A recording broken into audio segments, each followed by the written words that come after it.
కాలువ పనులు పూర్తి కాకుండానే పట్టిసీమ ప్రాజెక్టు నిర్మించేశారని కాగ్ నివేదిక పేర్కొంది.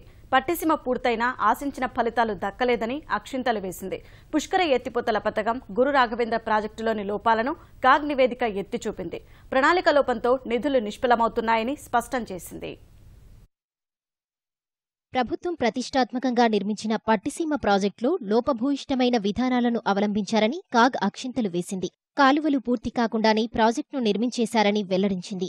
అధిక ప్రీమియం టెండర్ల ద్వారా 199 కోట్లు అదనపు వ్యయం భరించాల్సి వచ్చిందన్న కాగ్, ప్రాజెక్టు పూర్తయినా కాలువలు లేని కారణంగా 11 పంపులు మాత్రమే పనిచేస్తున్నాయని స్పష్టం చేసింది. వాస్తవానికి ఈ ప్రాజెక్టు వినియోగదారులు ఎవరనే అంశాన్ని కూడా గుర్తించకుండా నిర్మాణం జరిగిందని ఆక్షేపించింది.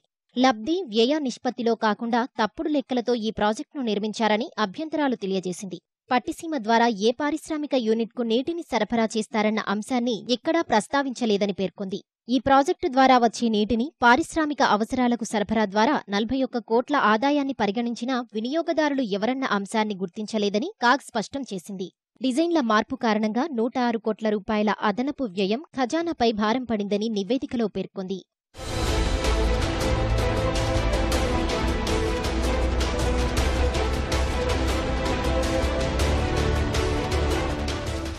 గురు రాఘవేంద్ర ప్రాజెక్టులోనూ జలవనరుల శాఖ అసంబద్ధ నిర్ణయాలు తీసుకుందని స్పష్టం చేసింది. ఆయకట్టును, ప్రాజెక్టు వినియోగదారులను గుర్తించలేదని నివేదికలో వెల్లడించింది.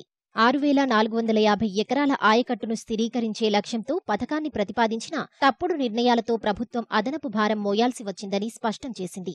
దీనివల్ల అంచనా వ్యయం 300 కోట్లకు పైగా పెరిగిందని ఆక్షేపించింది.